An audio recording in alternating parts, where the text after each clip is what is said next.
Midwest Box Truck. Tonight be a really interesting live pertaining to the time. And I wasn't even planning on doing this live. Y'all let me know if y'all can hear me in the chat. St. Louis 314, what's happening with you? What my sound like? Just give me a thumbs up or let me know if my sound good right now.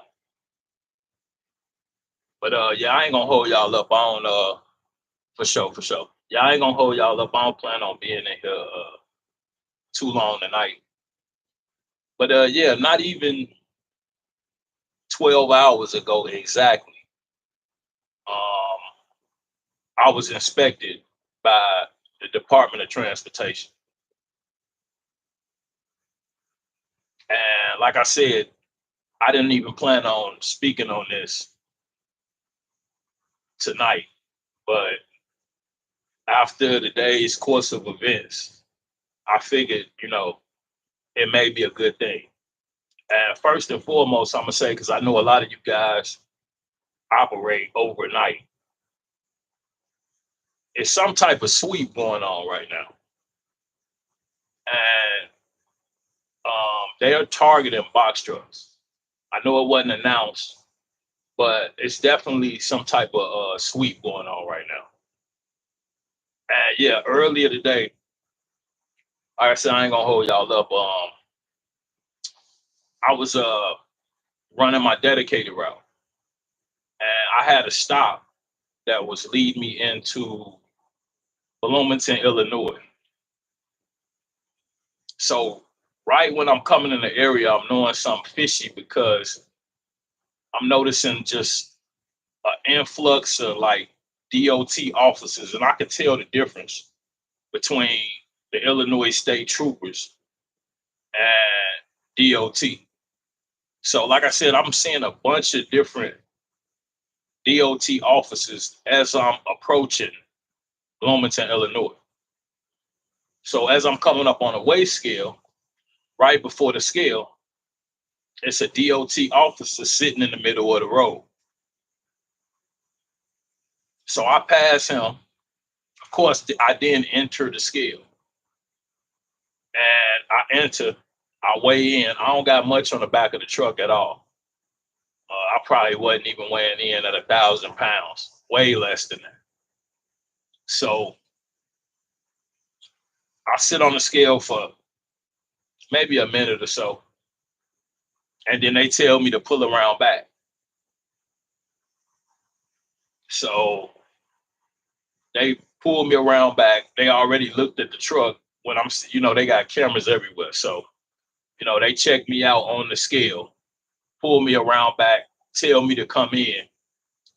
And pretty much they wanted my logbook, my driver's license, my registration, and a BOL or my shipment papers. So I park the truck around back. I go inside, and pretty much when I'm inside, it's a guy leaving. He's in a semi. He just got an inspection. And then it's another guy entering. And I got video of this. So you guys will see some of this coming on the channel somewhere here in the next couple of days. I'm going to get it out pretty quick. And I got some good footage just to kind of corroborate what I'm saying right now. So yeah, I went in.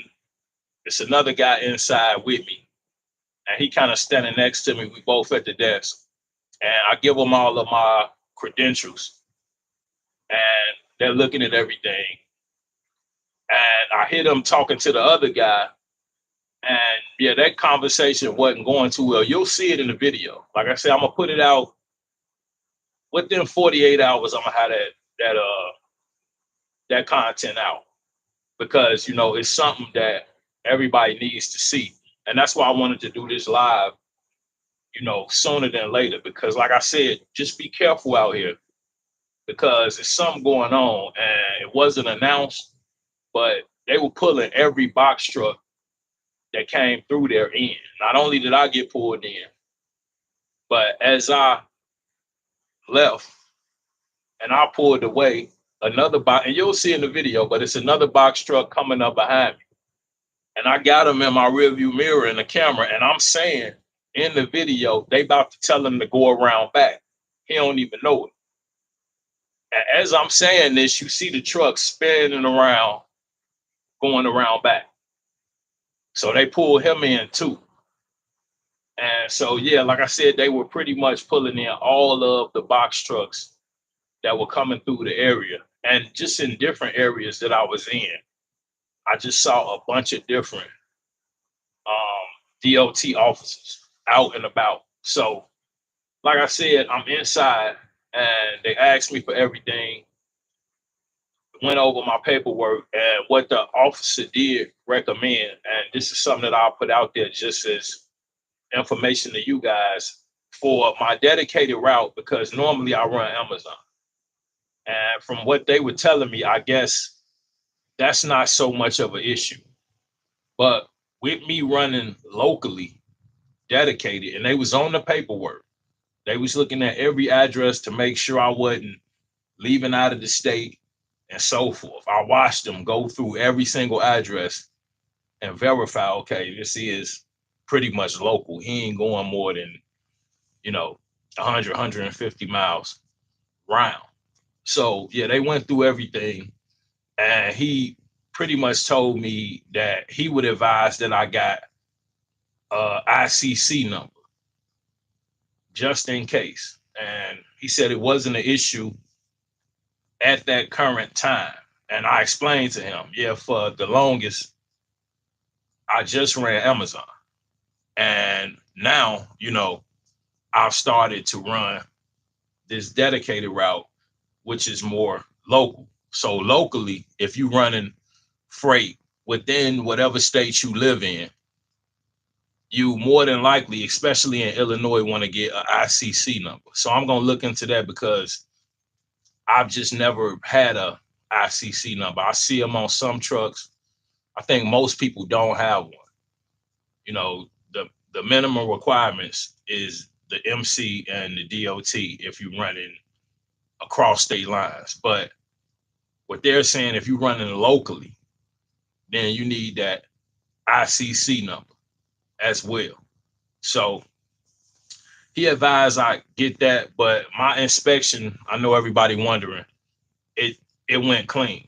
And you'll see that in the video as well. So I got a clean inspection at the end of the day. But like I said, they were pulling in all of the box trucks. And if it was an individual that would have thought about just skipping the scale, like I said, they were sitting there waiting on that. And that's an automatic disregarding a traffic control device if you skip a scale and they catch you. So they was waiting on somebody to pass the scale. But every box truck I saw, they went in and they got pulled around back. And you got to go inside with all your paperwork and, yeah, have an in-depth conversation. And they looking over everything, checking the classification on your license. Another thing they asked me for was a logbook. And if you know the rules, if you're running locally, you're not required to run a logbook. And I've dealt with numerous DOT officers. I've been inspected. I will have to actually look 5 to 8 times probably total. And yeah, pretty much if you're a local, then you're not required to run an ELD, but you need to know the laws and how to, verbalize this to them, and kind of make them know that you understand, DOT rules and regulations. So yeah, I'm local, this is what I run on a daily basis. So yeah, they were cool with me not running an ELD. And that's been the case as well in the past. Now, if you go to crossing state lines to where it's more than 150 miles from your said business address, then you do need to be running the ELD. But locally, like I said, from my experiences, if you within 150 miles, they don't require that you have an ELD device. Now you do need to have a start time and a start location. And like I said, they want to see all paperwork pertaining to whatever you're running or loaded with. And they also want to know if it's intrastate or interstate commerce. So you need to know that. They asked me that. Does some of the supplies that you move come from out of state? And I said yes, because the company that I deliver for, they order parts as well. So of course, some of them parts come from outside of Illinois, but they asked me that as well. So, they also, I could tell because I'm observing them just the same way they're observing me. I asked them a few questions as well, but I could tell they're paying attention to just see if you even competent or not, and that's going to determine how they approach the situation. Because in the video, it's two conversations going on at once. Because it's another guy right next to me, and you could see his feet in the video. And when I watch the video, as I'm kind of starting to kind of clip it, I'm looking at his feet, and initially he was calm. And then the DOT officer that was talking to him, which was a separate DOT officer, it was three inside. Like two of them was talking to me and one was talking to him. But if you're looking at the guy's feet, as soon as the guy said was, "Oh, so you got in some trouble, something," and I'm talking, but I'm listening too. And all of a sudden his feet just get to tapping, and you can see he get nervous immediately, like soon as the DOT officer get the question. But like I said, it's just, a situation where you want to know what they, expectations are and just be prepared. So when I got on the scale, I kind of figured I might be pulled in. I had a feeling.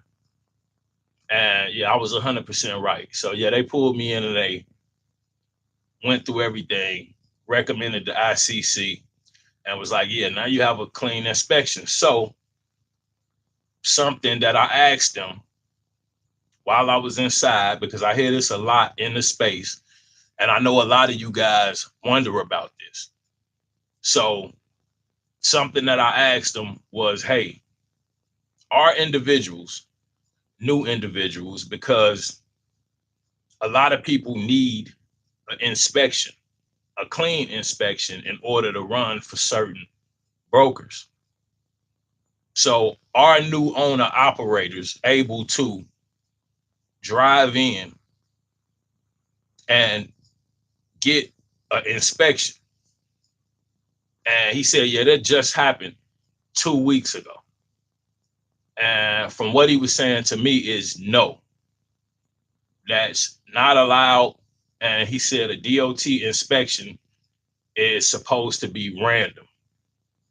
So they don't allow people to just ride up and request inspections.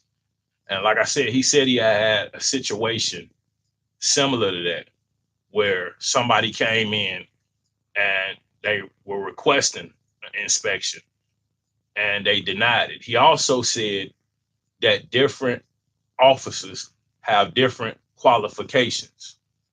So not all DOT officers are able to do a level 1 inspection. Some of them are only qualified to do a level 2 or a level 3, which is a driver inspection. A level 1 is everything: truck, driver, paperwork, ELD, the whole 9. 3 is just a driver and their said paperwork, med card, insurance, registration, and so forth. So, like I said, just for people who are wondering, at least here in Illinois, you cannot drive up to a weigh scale. and request an inspection. And I know that's an issue, especially for a lot of new owner operators, because a lot of you guys, like I said, you need at least one clean inspection in order for you to even be able to run for certain brokers, even after that 6 month time frame. So that's something just to think about. You know, you're not able to just drive in and get an inspection.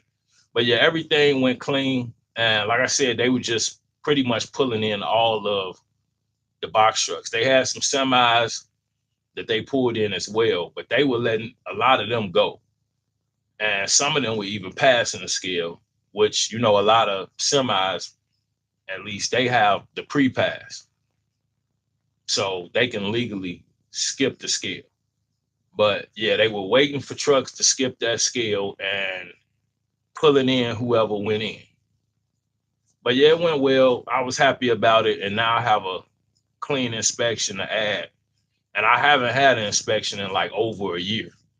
And I really been just not trying to get one. But at least this one went clean. So, you know, the more clean inspections you get, because something I talked about in the past, a lot of inspections, in my opinion, occur while your truck is still in motion.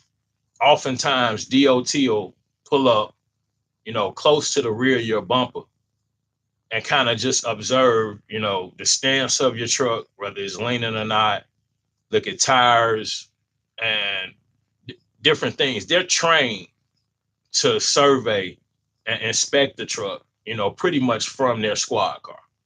So at the point that they're flagging you and pulling you over, 9 times out of 10, they already saw a violation. It's something you about to get a ticket for. They not pulling you over for no reason. But in this particular situation, you know, you never know what's happened. They could have, you know, got somebody and had some type of weird situation to where now they got them kind of looking at box trucks, but they definitely were targeting trucks today. And 9 times out of 10, it's not going to be a 1 day thing. That's why I wanted to do this live, to just kind of give you guys a heads up that, yeah, you definitely want to be on your P's and Q's right now, because, yeah, it's more going on than me style. I say that. FTS for sure. That's what I'm saying. Like, they was everywhere today, you know. And yeah, FTS LLC. That's what he's saying. He saw a lot of trucks getting pulled over today. Yeah, they was on it. And yeah, I kind of had a feeling. Like I said, once I got on that scale, my instincts usually be pretty good. It was telling me I'm about to get pulled in, and he was like, "Driver, pull around back." And yeah, I'm like, "Oh, here we go." So it went good. It went well. So that was cool. But yeah, definitely right now be on your P's and Q's, because they out.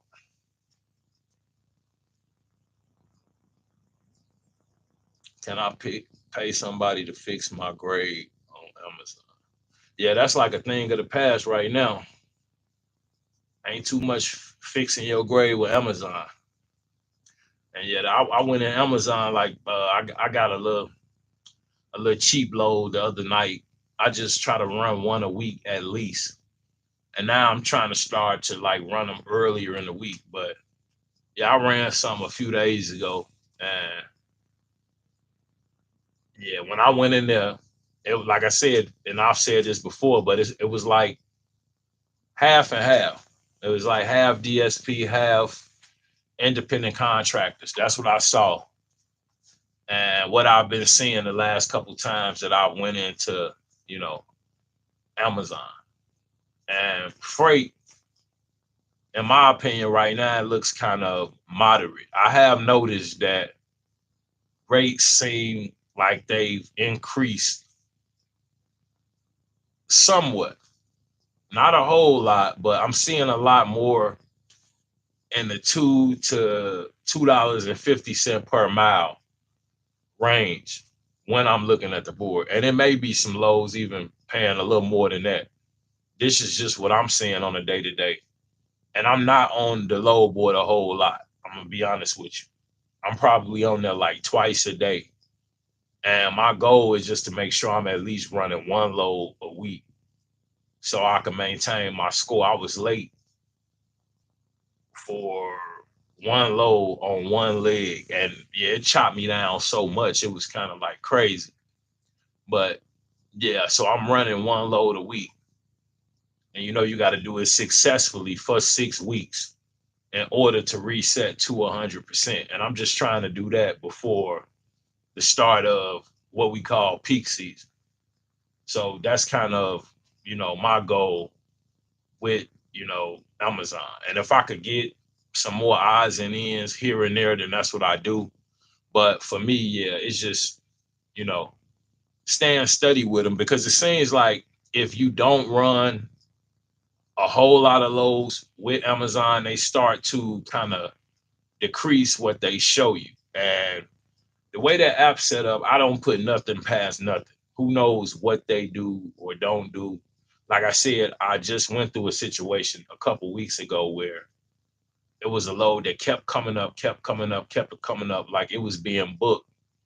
And when I got to the facility, I asked the dock personnel, how many trucks they were getting that particular day, or if they had multiple trucks that day. And they said they had not. So it's mystery loads popping up. It's a bunch going on with Amazon and their load board at the current, you know, time. So I don't really trust much with anything. I don't even know if one carrier sees the same thing as another carrier. It's like it's all a mystery. And then when you add AI, like I said, into the app, who knows? They could put all type of settings on that load board right now. So I don't put nothing past nothing. I just kind of try to play it how I go.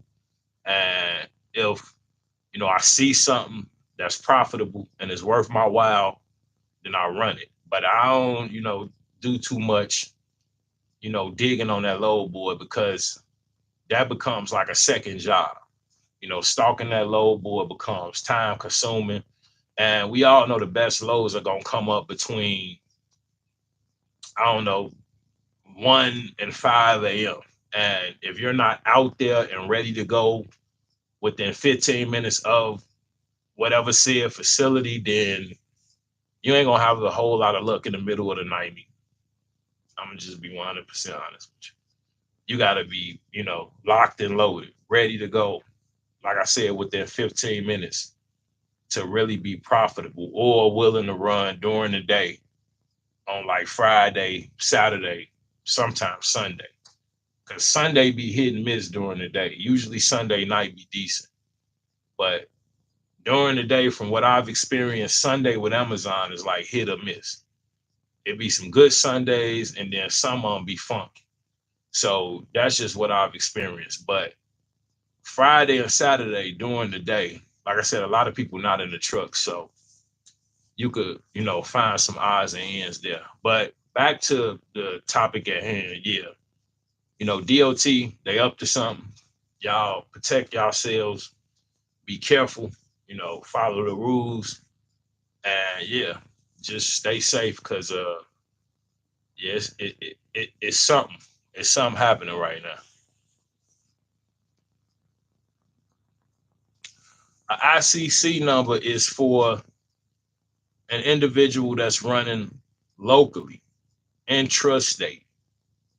And that's a requirement if you're not, going outside of state lines. Usually, an individual with a local contract will have an ICC number. You'll see a lot of individuals that'll have an MC, a DOT, and an ICC. A lot of semi trucks as well will have all three. I've seen them on some box trucks, but an ICC number is for local trucks that operate within Illinois or whatever said state you live in. So it's within the state. Usually you need an ICC number. I've been recommended to get one, but I've never been in a situation where I've needed one. And I've never had DOT. Like I said, I've dealt with them on multiple occasions. I've never had a DOT officer ask me about a ICC number. So it's just up to each his own. But if you're running locally and not traveling outside of state lines, then yes, you're going to want to get an ICC number. From what the DOT officer was explaining to me, it's a one-time fee of $50, and that's it. So I'm like, well, that's sweet. I'll call them tomorrow, and I am going, look into it and just go ahead and get one. It can't hurt, that way. Like he was saying, you don't want to run into issues, you know, not having one. They wasn't sweating. It wasn't an issue. I think they was more looking to see if I was, going out the state with the particular contract that I was running. So, sometimes like I've done stuff that'll leave me in the Davenport or Indiana or Iowa. So you could tell they was looking at the paperwork and just kind of trying to see what was going on and just asking me not trick questions, but questions just to see if I was just all there. Where you say you was going, we talked about where I was going. I told him the exact place, the name of the place, where it was at.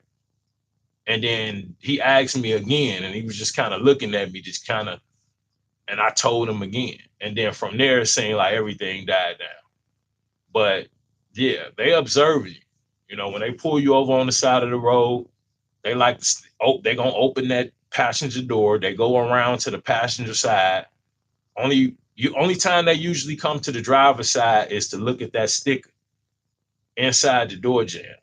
And they're looking at that sticker because they don't go by, usually on the side of your truck, people trucks say 26,001 pounds, which lets them know it's less than CDL. They don't go by that.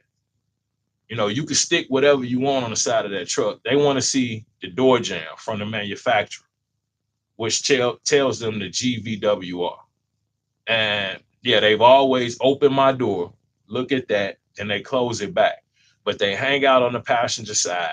Some stay down on the ground. Some stand up on the side of the truck. Usually some people tell you to tell them to do this. I don't tell them to do, I let them do whatever, they want to do, as long as they not, just getting too crazy. But if you want to hang up on the side, go ahead and hang up on the side of the truck. They just really just be trying to look into the truck and just see what's going on, sniff you out, look at you. They want to just feel you out, use their instincts to see if it's anything fishy going on. And once they they usually make a determination if they trust you or not. If they trust you, then everything usually go well. And you probably just get like maybe a little ticket or a warning, you know. Usually they try to give you something. That's why I was thankful that today it turned out to be, a clean inspection, because they'll try to pick and dig and try to find something. But something I just did, because I got white rims on my truck. And over the winter, they started to develop a little rust. So I went out recently with a Brillo pad and just scrubbed the white, on the rims, and it got all that rust off. That's stuff that they look at. When they sitting on the side of you, they looking. The wheels rusty, it don't look well maintained. So those are the benefits of having a newer truck. Some of that stuff you could clean up. I just took a regular Brillo pad and it got it all off of there, most of it. And so when I rolled past, the trucks look really clean. I wash my truck at least probably every 2 or 3 weeks. So that's something. And not even the whole box. I just wash the front end. And like I said, I pay attention to the wheels. And you'll be shocked how much cleaner your truck looks just doing that. Because sometimes if you want to get that box real clean, you got to go to like a truck wash. And yeah, that's a lot more time consuming. But if you got a water hose, a bucket, some Dawn dish detergent, and a little elbow grease, like you could get the truck looking really clean just in your driveway. That's normally what I do. So, and I'm telling you, that'll help when you floating around and you bump into a DOT officer out here on the road. They inspecting you before they even pull you over. So once you see them lights, something wrong. 9 times out of 10, it could be anything, but it's something that then caught their attention. Yeah, or it's what, like I was saying today, just kind of like a sweep, which could come from one individual getting caught doing anything. Speed, driving reckless, anything, and it say, well, hey, we need to start looking at these box trucks, and then that'll put particular DOT officers on high alert. So I don't know if that's what's occurred or if they just, hey, we got a secret, little sweep that we doing. But yeah, they was up to something today, like I said.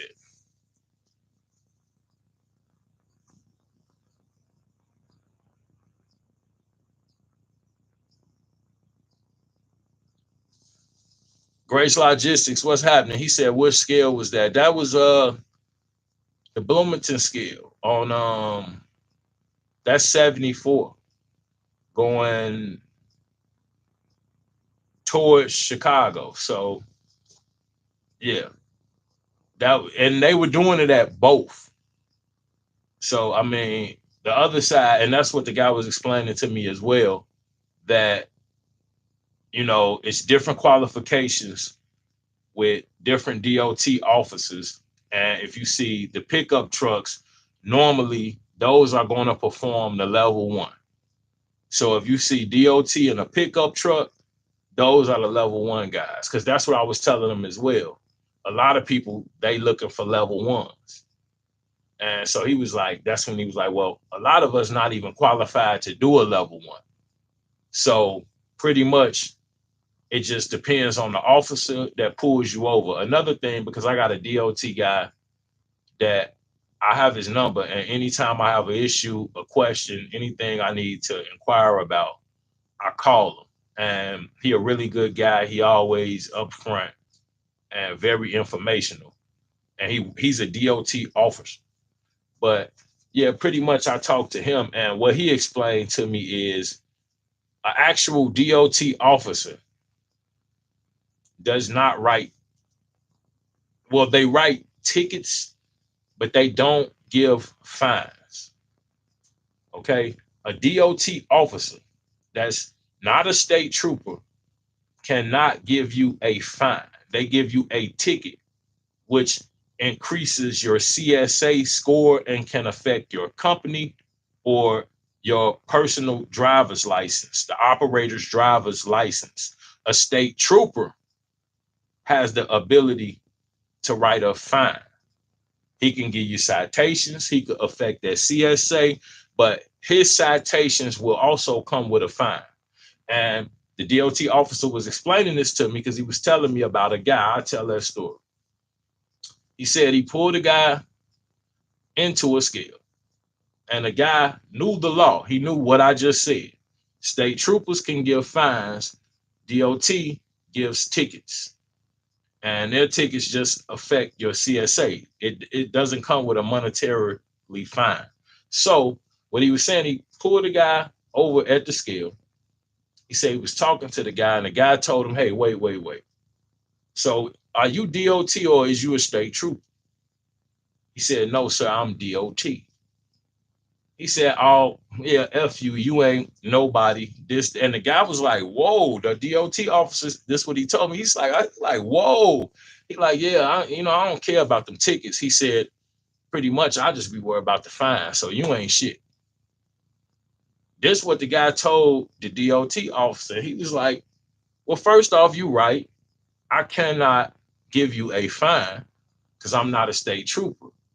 He said, but yeah, the way you talking and this day, like, yeah, whatever, write the ticket. I know you can't give me no fine. He said, what the guy didn't know, just like today, he said a state trooper was sitting in the scale house. So he said, when I went back in the scale house, I told the state trooper what the guy said to me. He said, well, the state trooper got up. He said, well, let's go out here and talk to him. I want him to repeat to me what he said to you. And then we going to see if he going to get a fine or not. And so he said they went out there and they approached the guy. The guy said, oh, shit. And yeah, they wrote him some tickets and did him dirty. But the DOT officer said the guy was just very disrespectful. And yeah, pretty much the state trooper didn't like it. And so yeah, they wrote him some tickets and sent him about his way. But yeah, that's just like a fun known fact that from my understanding, a DOT officer, like I said, can only write tickets, not give fines. State troopers give fines. That's what they were explaining.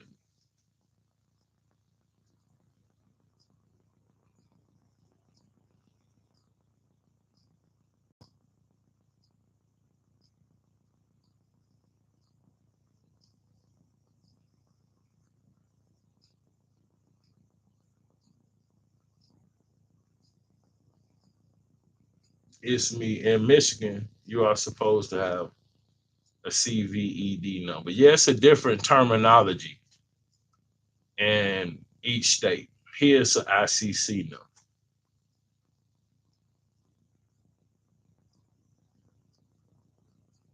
And yes, it's 150 air miles, which is 172. I don't know about that. They don't sweat that too much. You could probably, and I ain't gonna say that. They don't sweat exactly 150 too much. But yeah, it needs to be really close in that range. So yeah, it's 150 air miles. But like I said, I don't think that it would, you know, air miles, regular miles, 150 miles, I believe you should be okay. But just be careful with that and use your own jurisdiction. I'm not telling you, to do it one way or another.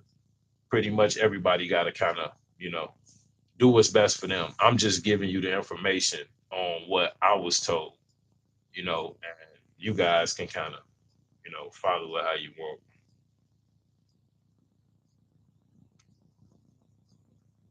And yeah, I did hear about the Prime Day, the 8th through the 9th. Yeah, I saw that in a memo, like what earlier today. I was late on the leg. Mike Poor said, "Why was I late on the leg?" Yeah, I normally try not to be late, but yeah, I was just having bad luck one day. I ain't gonna lie to you. It be days like that, but I was coming up the interstate and the particular road I'm on, they doing construction and the lanes wasn't clear cut. And the way the GPS was telling me to go, I'm thinking it was just weird when I'm looking at the GPS. And at that point, I'm following it because I'm in heavy construction. So what ended up happening, I took a wrong turn. And that's sad to say. But yeah, you make a wrong turn and you end up a few minutes late and boom. I think it was like 6 minutes that I ended up being late, which I was running right on time, which is never a good thing. So I'm running right on time. And then uh, it's a merge, a fork in the road. And I'm looking right at the GPS and I'm swearing it's telling me to go left at the fork, but it's an exit ramp as well. So the exit ramp is going one way, one fork going one way, and then another fork going another way. I don't know if I'm looking at the exit ramp, the road, or what. So yeah, it was just all confusing. But it is what it is. That's just Amazon right now, and it's sad that you make one wrong turn and yeah, you in the doghouse for 6 weeks. That's how I go right now. So you know, that's just Amazon for you.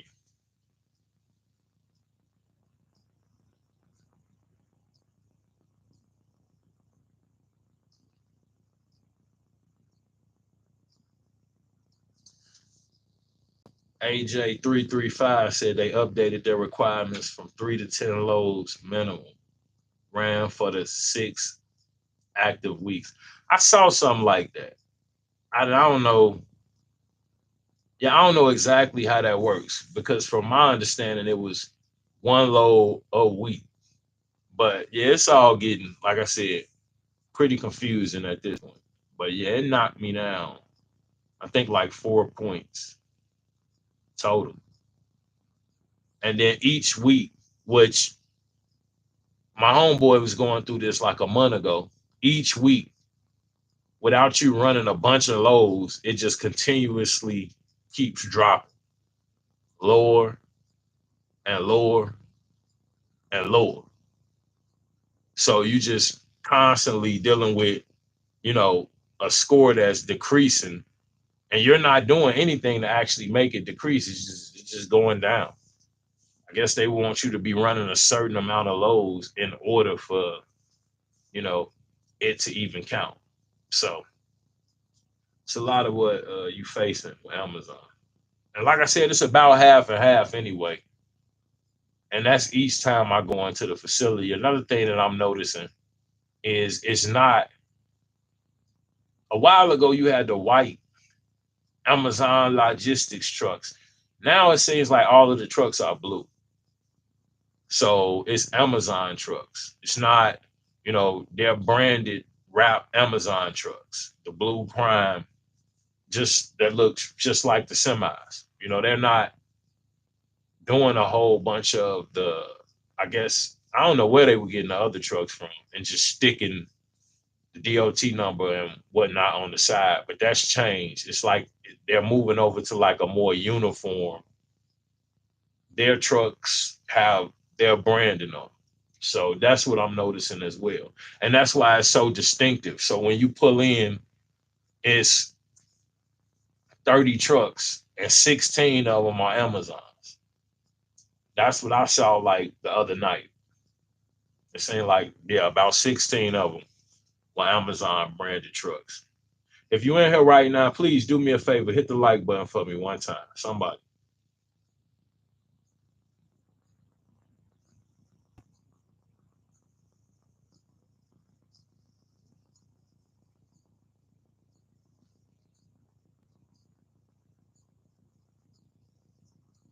I have a DOT, MC, and a CA number.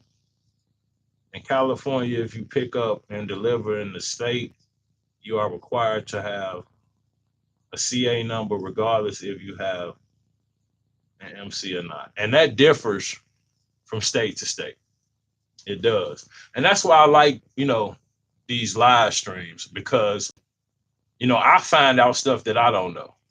I never claim to know everything. Like I said, I learn every day. So each time I do one of these live streams, I learn from you guys as well. So we learn from each other. And I'm just being 100% honest. And then I get to learn the laws in other states, from people that follow me from outside of Illinois. So, like I said, each one of these live streams, I as well learn something new. But yeah, state to state, you got to kind of do your research because, you just don't know. But here in Illinois, yeah, they're saying, you know, it wouldn't hurt. And for $50, I mean, come on, just cover yourself and just get one. I mean, like I said, it can't hurt. And if you have like a diversified business where you run locally, Amazon, and then maybe Load or OTR, then you're probably gonna need that number. But from what they were saying, if you just run an Amazon, you're good. But now you may run into another DOT officer that tells you otherwise. So that's why I say just kind of do your own research. Don't go by what I'm saying from what I know from Illinois, because you may be in Indiana and it may be something different.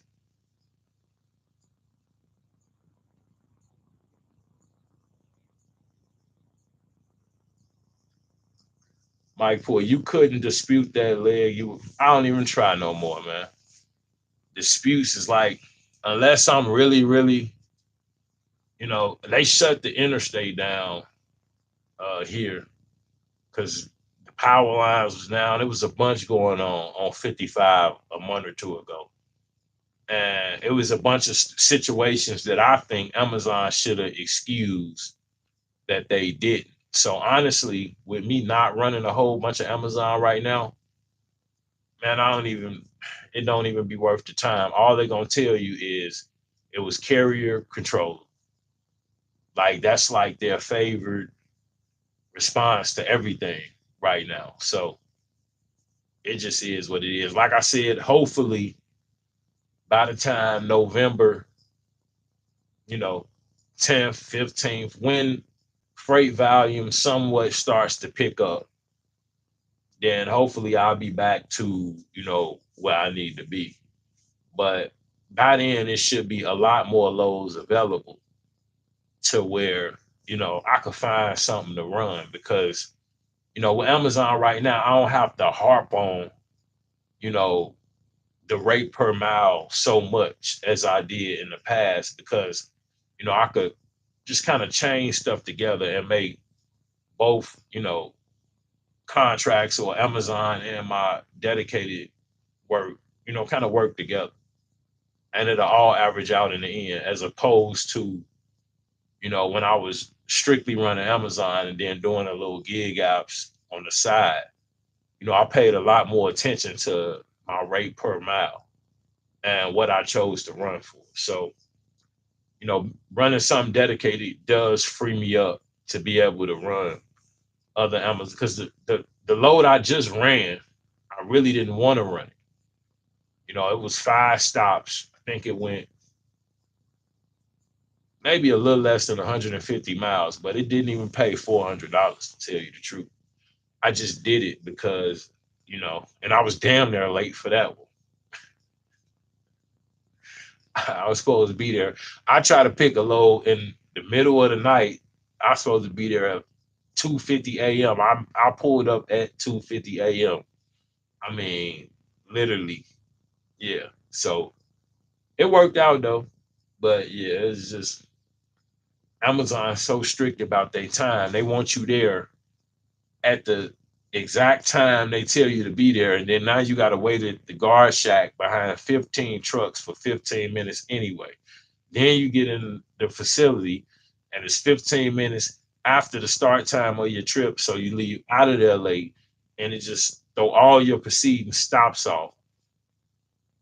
Yeah, it's just a mess. At the end of the day, yeah, it's just yeah. But it is what it is. You just if you want to run Amazon is what you got to deal with. They getting a lot of their own trucks right now. So I noticed that the rules are stiffening and Amazon, you know, they are making it a lot more tougher for owner operators to even exist. And if you are existing, then you definitely gonna run for a lesser rate. Like I said, it was well below well below $2 a mile for at least the last 3 months, and you had to catch them above $2 a mile. You got to wait for it to increase or just catch a load, above $2. And like I said, normally this is going out and you did heading back anyway. So to me, yeah, it's kind of crazy, but you just got to get in where you fit in. If you got something locally and you can string them in, and I notice even with my score being what it is during the day, sometimes those short runs will come up, but they even finessing on the short runs because now what they do, that little same 175, $200 that they was giving you to go 30, 40, 50, 60 miles, one stop, then turned into two, three, four stops for that same 175, 180, $200. So they increasing the stops, but leaving the rate the same. So you're doing two, three times the work essentially for the same amount of money. So you got to kind of make it make sense.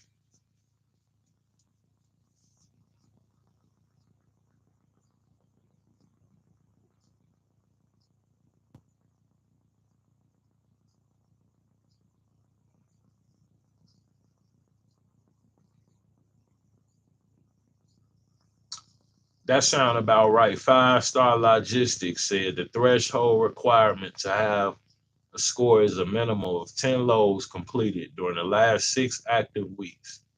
This requirement went into effect July 28th. So yeah, I believe what 5 Star Logistics is saying is now, if I could remember correctly, correct. Yeah, I think it's like 10 loads. So you could say 3 a week, but 10 total, which shouldn't be hard to complete in 10 weeks. I mean, in 6 weeks. The issue is completing those successfully without any type of hiccups. Like I said, stuff happens. So, you know, just be careful if you book a load, make sure you there well before time because, you know, I've come down the interstate a few times and for whatever reason it's been an accident, you know, different thunderstorms, but you're coming down the interstate and we oftentimes use these same interstates. So a lot of times we're not looking at a GPS, which will forewarn you that, hey, it's trouble ahead. Take the back roads. So that's happened to me a couple times. I don't use it. I drive down the same road every damn night. Why would I use a GPS? And boom, I run into something and I'm like, oh, how long this gonna take? And then you sitting there and you sitting there and you sitting there. And then eventually you end up late. And like everybody know, you know, relay this information to Amazon and 9 times out of 10 is carrier control. So, and it just seemed to me like, they're aggressively still adding trucks. I mean, everybody see this. Maybe nobody's saying it. Maybe nobody want to face it. But we all walking past, like I said, half and half. If it's 30 trucks, it's at least 14 or better are going to be Amazon's trucks. So we all see this night in, night out. I mean, it is what it is. You just got to prepare and, see how far it's going to go. Are they going to try to make it across the board, all Amazon trucks? Or is it going to be, a percentage of owner operators? What you guys think? Like what makes the most sense to you? It went from a few trucks and now, it was like a third. Now it's like half. So where do you think it'll stop? Do you think it's a threshold to where they're gonna say, okay, we're gonna leave the truck count here? You know, where you guys think it's gonna go? Because yeah, I'm looking at it and I'm just like, yeah, I don't know.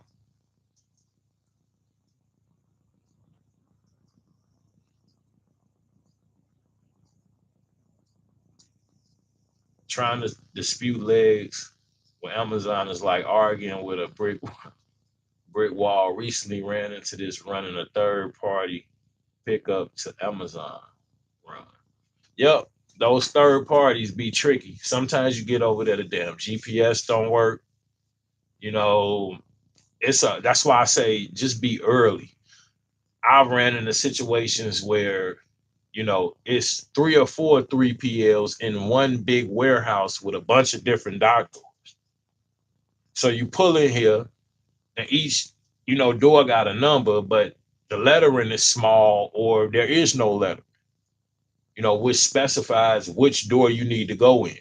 So you end up riding in circles for whatever amount of time, and you can't call Amazon. They have no idea where you actually supposed to go. They just see on the GPS grid that you're at the particular facility you're supposed to be at. But like I said, I pulled up to places where it's 4, 5, 6 3PLs in one warehouse. And you just got to ride around and figure out which is which. Well, if you also like a couple places not getting the GPS signal where it's arriving you, then you could run into a bunch of issues. So yeah, it's not foolproof. You just got to be super early nowadays, because yeah, they strict on that performance policy.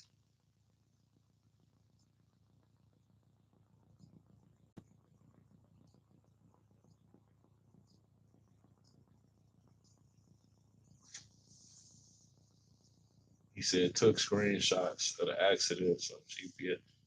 Yeah, man, they not trying to change performance scores nowadays. It's just like I said, I quit disputing them, especially if it's not just 100% clear cut. Because I've seen, like I said, 100% clear cut situations where they still did not reverse the decision.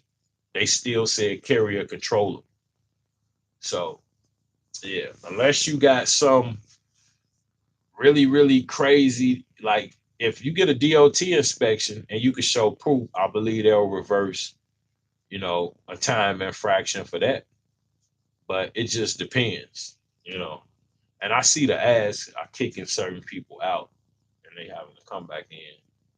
Yeah, but yep. So that's what's going on with Amazon. We kind of talked about that as well. But yeah, the main topic was just, DOT, and you guys just, having your head on a swivel right now because yeah, they out here and they definitely own it.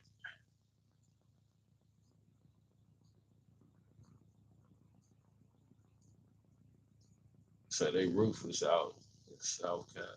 Is that what that is? Did you contact your manager? Nope. I ain't talked to my performance manager in a while. Like, yeah, I don't even know what's going on with him right now. Like, it's just been kind of quiet. I know we probably close to a year ago now, we would do like carrier calls, and I tried to stay informed, following those. And then those seemed like they kind of slowed up, and then they were doing bigger group calls. And yeah, it just seems like it's just kind of been quiet and not a whole lot of communication with the carriers, which makes sense because a lot of carriers are being phased out, and it's Amazon running Amazon's loads. And yeah, so I think that's why we seeing them be so strict with performance and so forth. It's just, they have a less demand for independent contractors right now. I think we're running, and that's another thing I noticed. Like, we not touching a lot of the loads that we used to touch. Some of those now, the sweet loads that everybody would like to run, it seems like, their trucks are moving those. And we kind of getting what, is left over, if you will. So kind of take what you get and yeah, hope for the best. But I think peak season this year definitely be interesting.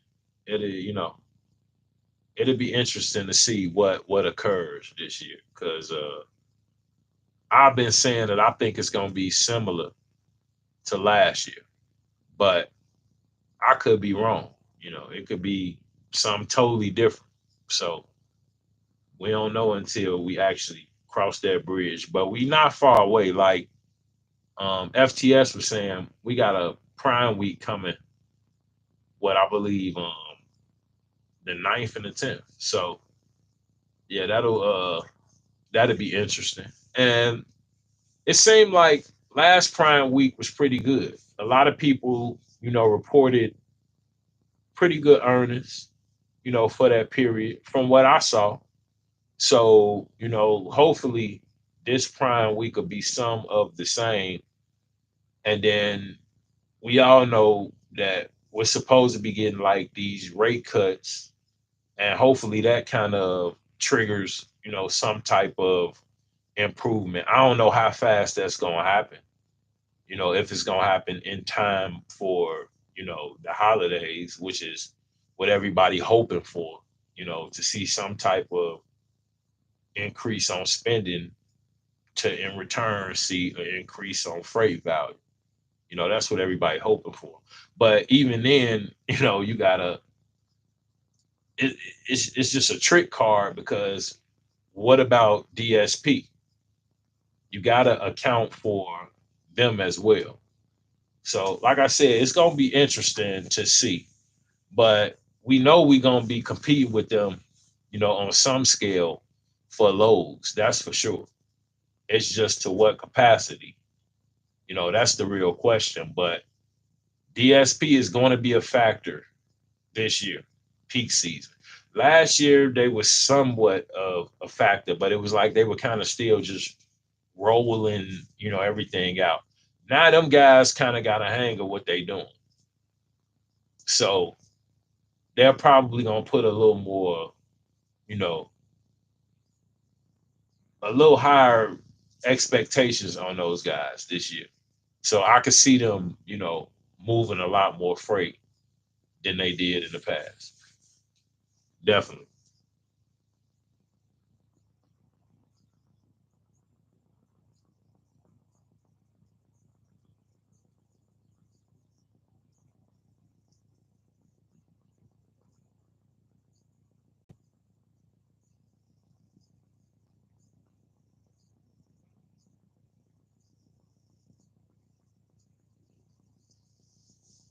One, what are some of the basics to learn about to get into the transportation business? Well, I think this is, if you're about to get in, honestly, I think it's a perfect opportunity for you to, come in the right way and just kind of educate yourself on like what you're doing right now, what's going on currently, what you're facing, just understanding that for 6 months, you know, you're gonna be eligible for a lot less loads than your peers. So whoever you may be following, whoever may have advised you, you're gonna be at a bigger disadvantage starting out, at least for 6 months. So I would say just come in, do your research. First and foremost, know whatever your cost is gonna be for, whatever particular truck you're gonna run and so forth. Have some type of business plan and just goals set for where you want to be. Like I said, with you just coming in, it's the perfect opportunity for you to do things the right way. So yeah, I would just definitely know my costs, know my numbers in general, and just have some set type of plan on where you want to be. Say 6 months, a year, 2 years down the line, and that'll definitely help you get off to a great start. But yeah, just crunching and knowing those numbers starting out, and just having an idea on where you want to go in business in general. Like, what's your goals over, say, the next 5 years with your business? Do you plan to even still be in business, or, you know, what's the plan? So that's what I would look at first, getting started.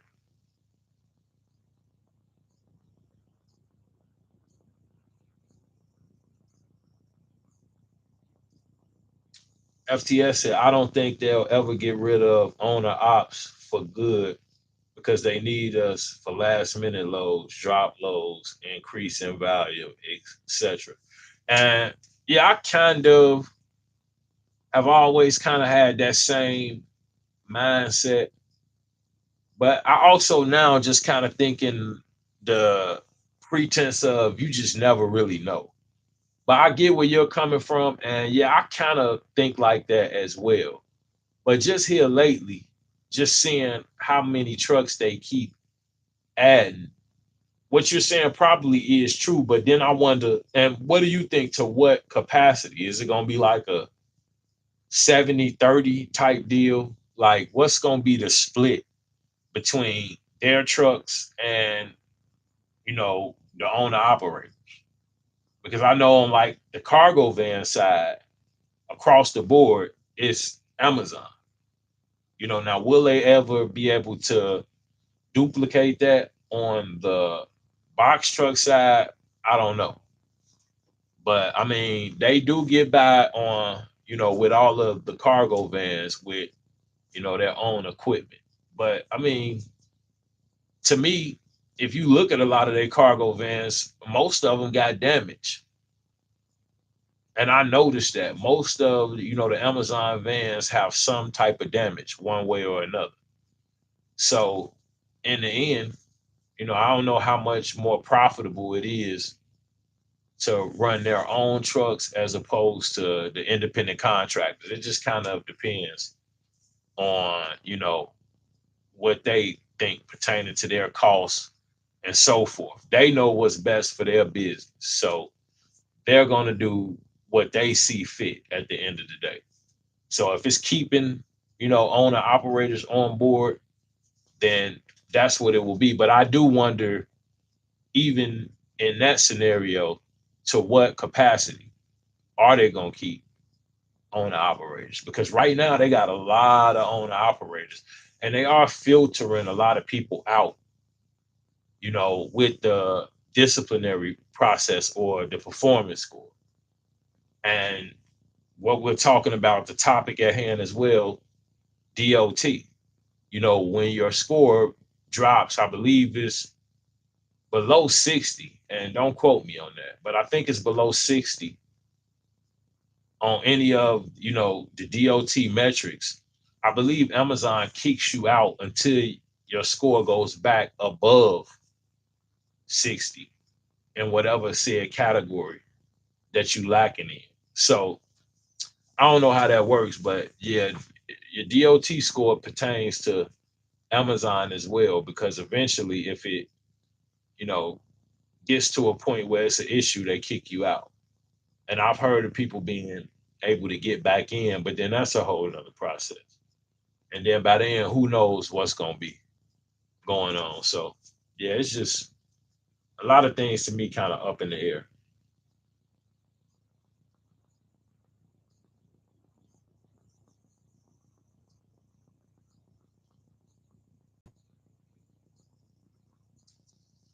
But they definitely knocked off half of their doc. Yeah.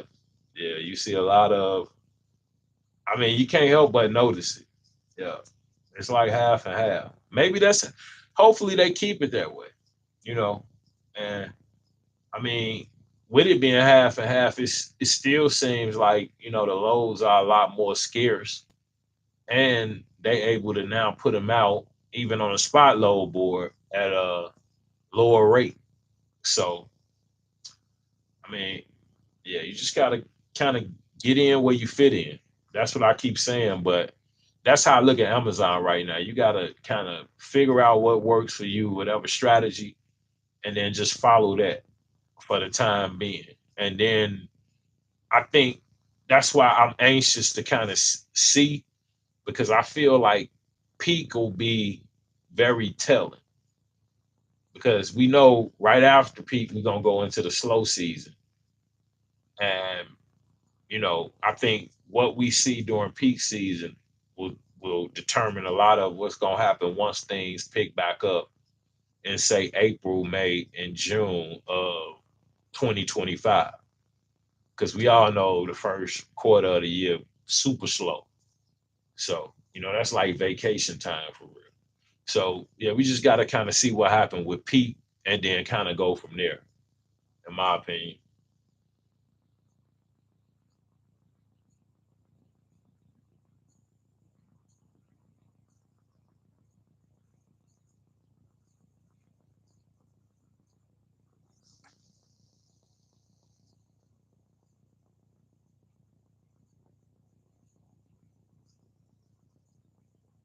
AJ 335. I think it has to do more with being able to control the operation than the cost of it.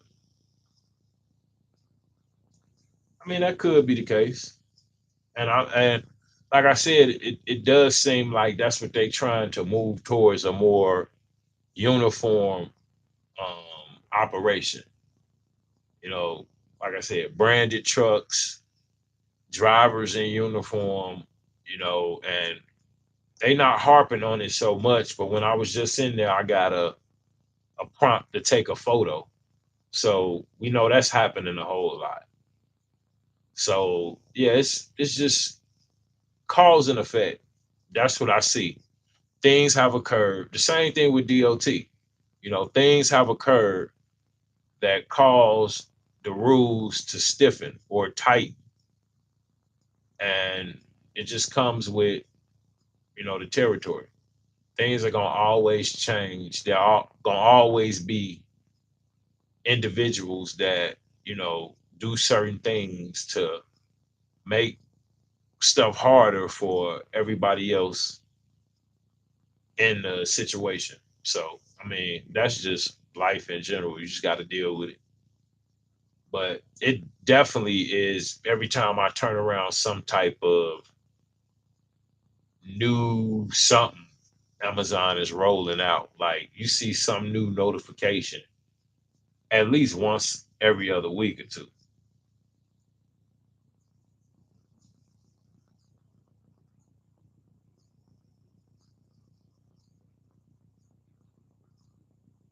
FTS says he think it's gonna be 60-40, and they will keep dropping the rates so it's even more competitive than it is now.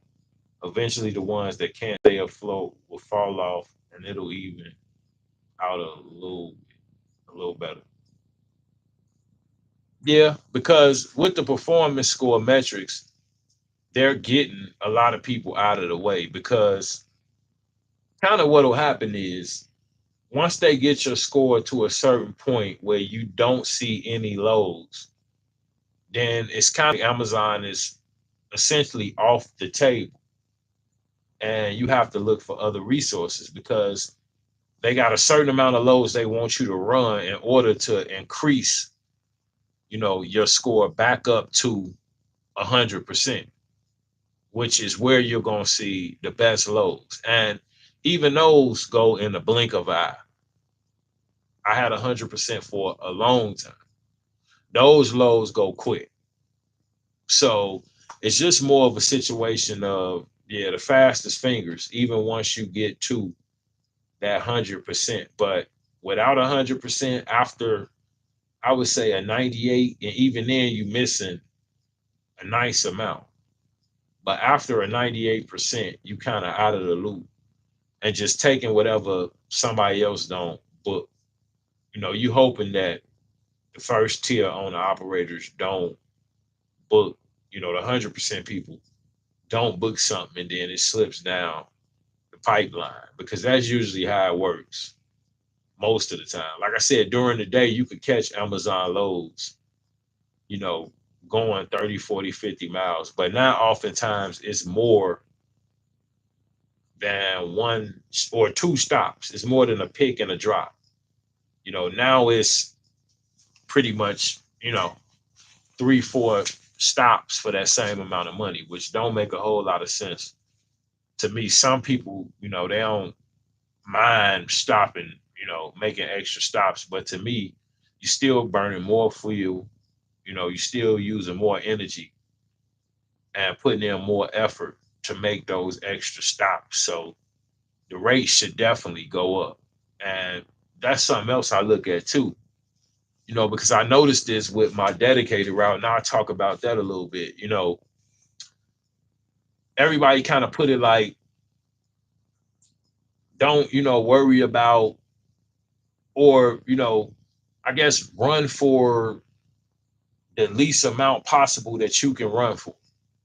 And when I look at a lot of, the shippers and the people that we get freight for, like even like I said with the dedicated route, I pay attention to the fact that they try to make sure that I'm earning every dollar that I make.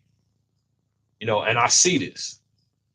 You know, they're concerned, they don't want me to do 6, 7 stops and they don't give me the same amount of stops that they would give their people because they have their own trucks and their own guys. When I started, like I said, I was getting 6 stops.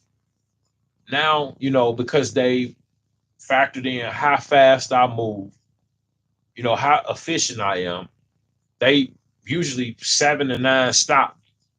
Another thing I noticed, and this how they're in your pockets. They paying attention and wanting to make sure that you earning every dollar that you're making on Fridays. And I was just kind of talking to somebody about this, but every Friday, and they think I don't notice. I never really say nothing, but I pay attention to everything. Friday is always my heaviest day. I get the most stops, most drive time. It's like they keep shit for Friday. They don't give me stops on Thursday just to have more shit for this. What it be seeming like to me. I don't complain about it. I never. They think I don't notice, which a fool, wouldn't notice that for some reason on Friday, and they'll even sometimes even pay a little extra just to stretch that day out a little longer. And I'm like, the point I'm getting at is they are in your pockets, tenfold. They want to make sure that you earning every single dollar that you make. You see what I'm saying? And I just noticed that. Like, and I wonder, why you care about how much effort I'm putting in, because 6 stops is 6 stops. You probably making, who knows how much for these drops that, and I'm gonna start posting some of those in my community posts. It's some days, man, I had so much pipe. I swear they made $10,000 off that route. I'm not even lying to you. It's some days that I had so much pipe that going to different locations, I swear they made $10,000 in one day. But they concerned about how fast. They don't want me to, like I said, do a route in 3 hours and be done. Even if it make them $10,000, they want to make sure they get that whole 5 hours out. That's why I tell people to make sure that you getting top dollar for what you're running. You make these agreements and you get in these contracts. And like I say, I gotta talk to Curry anyway, because there's a couple things that I'm gonna touch on with him. But I've been kind of taking it light because it's steady work. So I try not to stir the pot too much. But at the same time, like I said, these companies, they try to get over on your labor. And you give me all these stops. You don't give your driver all these stops. Furthermore, you'll route me to a point where you ain't even giving me time to take a piss. You see what I'm saying? And don't get me wrong, I work like that anyway. You see what I'm saying? I was telling somebody was like, "You serious?" Man, I don't stop for fuel doing my route. I don't stop to use the bathroom doing my route. I don't stop, period, doing my route. I do all that before or after. You see what I'm saying? But you can't route me to where I can't use the bathroom, though. That's my decision. You see what I'm saying? So if I choose to run straight through and not stop for fuel and not go to the bathroom, I'm good. I'm a cargo van driver. I done drove over the road overnight. Like, I know how to run a vehicle. But it's not up to you to determine that I run for 5 hours straight without stopping because I could do it. And then you're gonna pay me the same amount of money to do that, and you pocket watching. You trying to make sure that I run the full 5 hours, and on Friday 6. And it's I'm not tripping. I charge accordingly. But the point I'm making is they in your pockets, you need to be in theirs. That's how I look at it. So when they say take this, they're not going to give you something that you could easily run and be done with, get on and off and go home. No, they're going to make sure you earn your money. So that's why I charge accordingly. And I didn't talked about this in the past. I charge for what could occur. And that's why I don't make a big fuss, because I already set my rate. But see, the thing is, like I said, oftentimes little stuff I kind of let go because I understand it's a long-term relationship. It's not like I'm just here for, a day or two, or it's a short-term contract where no, I want every single dollar I can get, while I'm here. On a long-term scale, it'll be more profitable to try to, just kind of get along and work together. But at the same time, don't abuse it. That be the point I'm making. And like I said, route should allot you time to, to whatever you're trying to pile more. Okay, well, we seen that he could do this quick. So now give him another stop. Then I do that. Then, okay, well, let's see if we can put 8 stops on here this time. Hey, well, let's see if we could give him 9. You see what I'm, and so it's like, so that's what it kind of gets to. And that's why, I just make sure that I'm charging for, whatever I'm running. I don't just say a set amount and it's good, because they'll play off of that. And eventually, like I said, the routes will get heavier and heavier and heavier.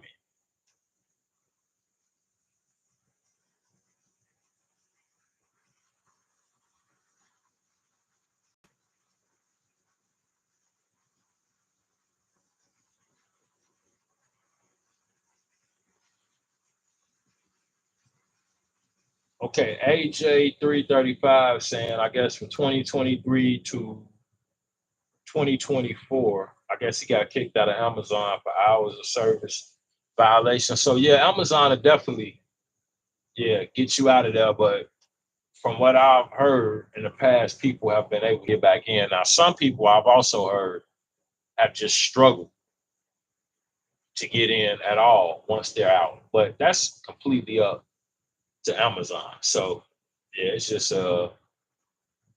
yeah, it's just kind of hit and miss with them. But I heard the threshold is like 60 from what I'm hearing in any metric. And after that, yeah, you could possibly be suspended until that score returns to whatever favorable threshold.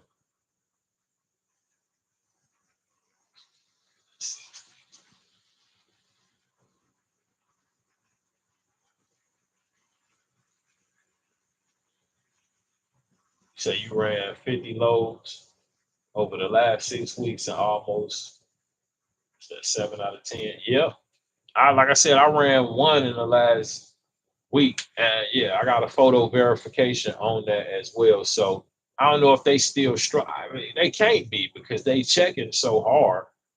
I think it's just now the app is doing it because it's just a new feature. But I don't think they struggling with a whole lot of identity stuff right now because yeah, they every 10 minutes they want a photo verification. So yeah, I don't think they're having too many problems.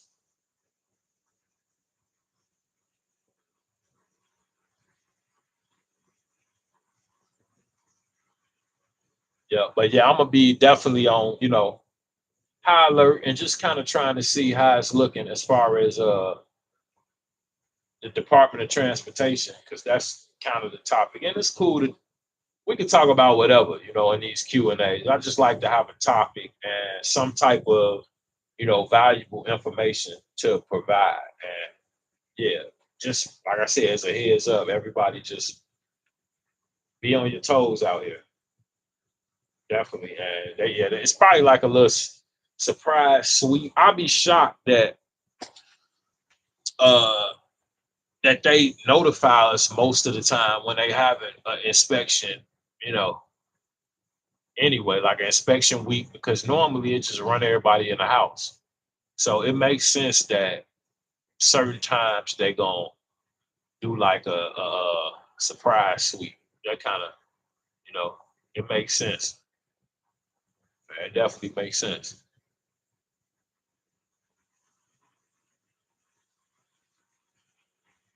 Yep.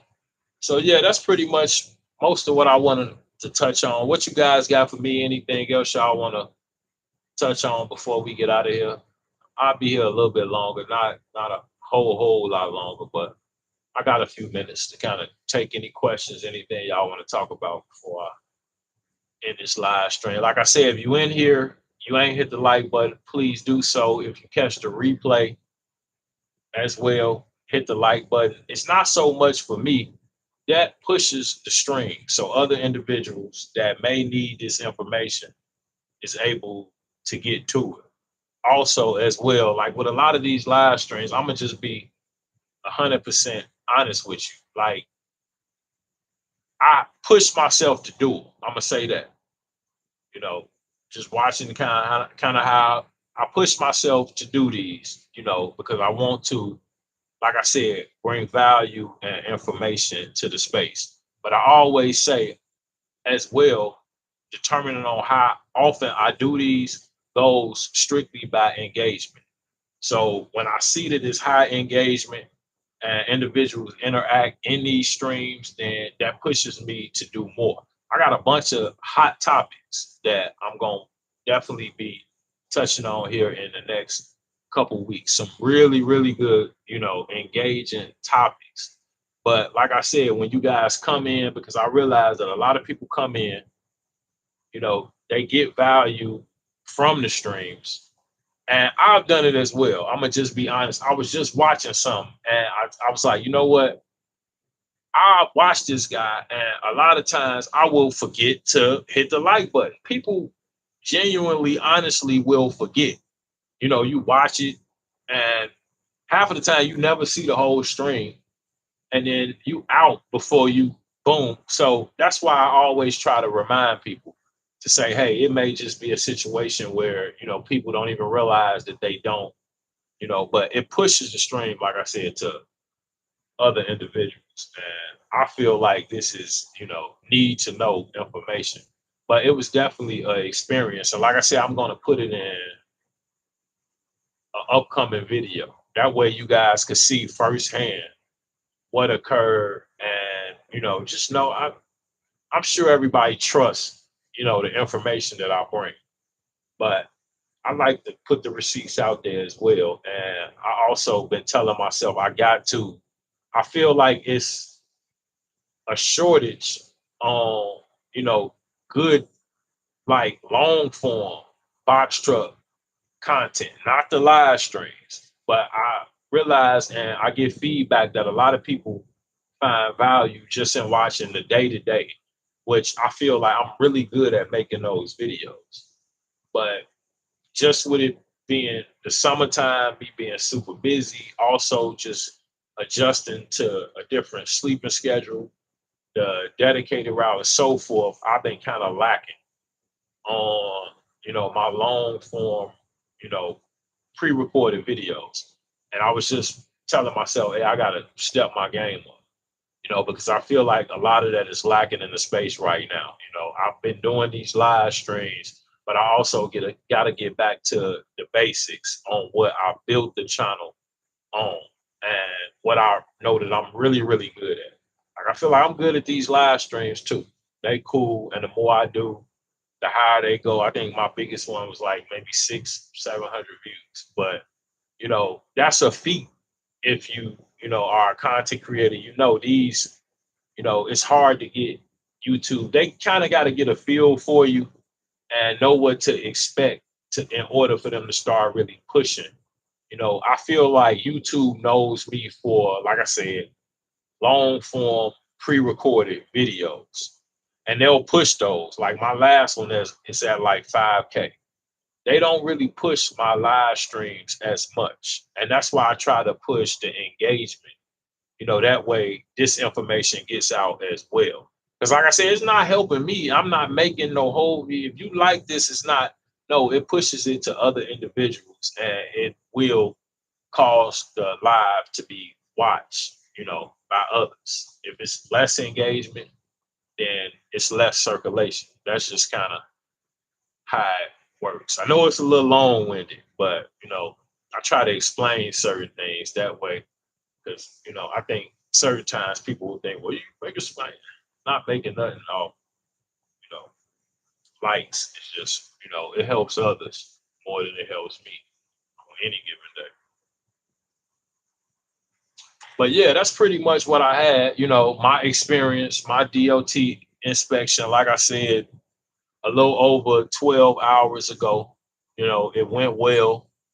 And I don't know what happened with the other guy that was in there, but yeah, it looked like it, they was already turning the heat up on him. So, you know, but they definitely out and they working. So I'll leave y'all with that. Just make sure that y'all got y'all, eyes open out here. And, you know, I know some people at times, might miss a scale. Like, be careful if you accidentally miss a scale, make sure you just kind of paying attention because, like I say, they was sitting before and after. So either direction, either way, it was, gonna be an issue if you didn't go in. And yeah, that's just a little heads up on that. But yeah, we right at an hour and a half, and I think I've kind of, touched on most of what occurred, and I'll get that content to you guys. That way you can check it out. And yeah, I'm gonna go ahead, call it a night, give me some rest. But yeah, it's been a good one. Like I said, on your way out, please do me a solid, hit the like button. I appreciate everybody for gracing the stream. And yeah, I got a, a I, I ain't gonna keep talking. I'm gonna show y'all better than I can tell you, but stay tuned. I got some good content coming here shortly. Y'all hit the like button on the way out. I appreciate everybody, and FTS, appreciate you, appreciate you, appreciate everybody. I'm gonna get out of here. Y'all have a good one. Stay safe out there.